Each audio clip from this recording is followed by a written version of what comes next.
So, how do you think that the lack of accountability changes a writer's mindset?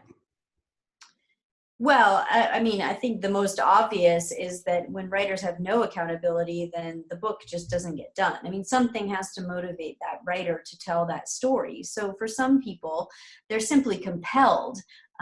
They've got an important family story, and it's really important that this message gets out into the world, or, they just happen to be born with a lot of gumption.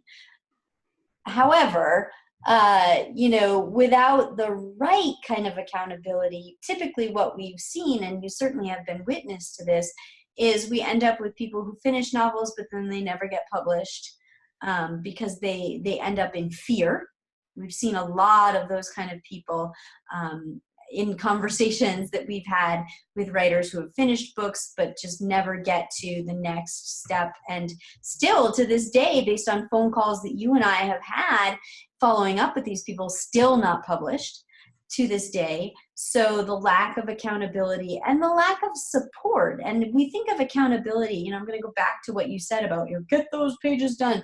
We kind of think of that as the only model of accountability. And again, that's based on this really old school model that is antiquated, that neuroscience has shown time and time again isn't the very best way for our brains to learn and create.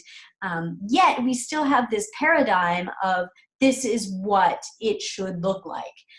But if a program is doing its job well, it doesn't look like that at all.